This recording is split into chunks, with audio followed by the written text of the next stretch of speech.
तो ये इवेंट कहीं न कहीं बहुत एक नया इवेंट है मेरे लिए। मैं इससे पहले हाई जंप करता था, तो इसीलिए ये इवेंट करके और वो भी अच्छा परफ़ॉर्म करने के लिए मैं काफ़ी हैप्पी हूँ। लेकिन कहीं न कहीं ये भी दुःख है कि थोड़ा-सा और अच्छा परफ़ॉर्म कर सकता था।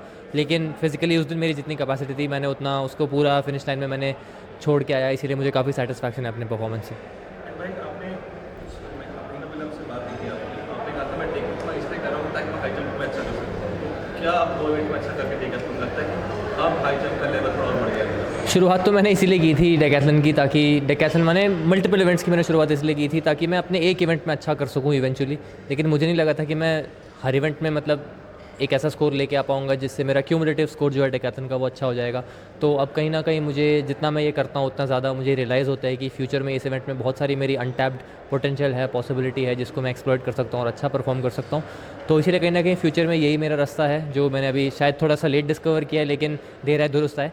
बट बाकी अदरवाइज़ हाई जंप एक ऐसा इवेंट है जिसमें मैं अच्छा करना चाहूँगा अगले साल पेरिस ओलंपिक्स को आगे सोचते हुए उसके बारे में। एंड भाई जो गेम्स अभी हुआ उसमें आपने high jump, long jump, 400 metre में आप सब कुछ होते इसको भी आप थर्ड थे, लेकिन जो लास्ट इवेंट है 4 बॉय 1500 मीटर उसमें थोड़ा मतलब फिफ्थ आ जाएगा सिक्स आप तो आपको लगता है कि जो लास्ट इवेंट है अगर उसमें और बेटर हो गया तो मे बी मेरा रिजल्ट कुछ और मतलब आपके चैनल के माध्यम से मैं ये बताना चाहता हूँ कि डेकैथलॉन एक ऐसा इवेंट है जहाँ पे 10 इवेंट, डेकैथलॉन डेका माने 10, तो उसमें 10 इवेंट्स होते हैं और हर इवेंट में ये मायने नहीं रखता कि आपकी प्लेसिंग क्या है, पाँचवें आए, छठे आए, सातवें आए, एक एक इवेंट में किसी में पहले आए, उसका एवरेज नहीं ऐड होता। रादर आपके हर इवेंट में जो परफॉर्मेंस होती है, जैसे कि मान लीजिए 100 मीटर्स में 11 सेकंड में भागा, तो 11 सेकंड से एसोसिएटेड एक पॉइंट्स होते हैं कि 800 पॉइंट आपको मिलेंगे। 11 एक से एसोसिएटेड थोड़े और पॉइंट्स होते हैं, तो जितना आप फास्ट टाइम भागेंगे उतने ज़्यादा पॉइंट्स मिलेंगे। तो ऐसे ही 10 इवेंट में आप ऐड करके आपका जो टोटल स्कोर होगा वो आपका डेकैथलॉन स्कोर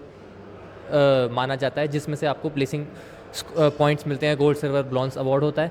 तो इसीलिए चाहे मैं हर इवेंट में दूसरा ही आया हूँ या हर इवेंट में मैं पाँचवा भी आऊँ, लेकिन अगर मेरा एवरेज स्कोर सबसे ज़्यादा अच्छा है तो मैं विनर डिक्लेयर करा जाऊँगा। तो इसीलिए प्लेसिंग का इतने इसमें इतना कोई रोल नहीं होता हर इवेंट में, रादर देन हर इवेंट की परफॉर्मेंस का ज़्यादा रोल होता है जो लास्ट में जाके डिटर्मिन होता है।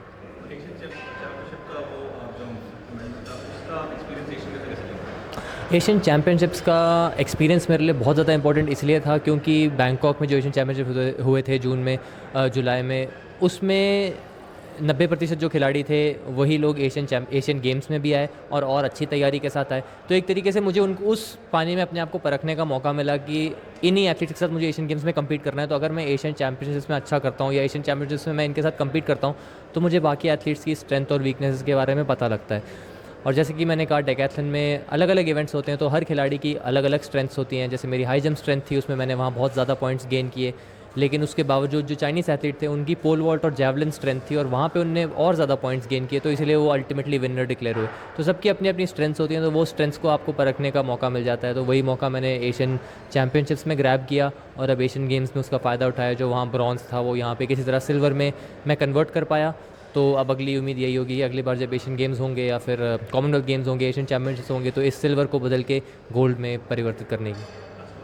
पेरिस ओलंपिक्स आने वाले हैं, तो क्या आप सिर्फ हाई जंप में फोकस करेंगे या कोई एक आसान चलता है ऐसा? ये एक सवाल एक ऐसा सवाल है जिससे मैं भी जूझ रहा हूँ क्योंकि ये प्रॉब्लम ऑफ प्लेंटी है। दो इवेंट्स हैं जिसमें मैं अच्छा कर रहा हूँ और चांसेस दोनों में मतलब हैं।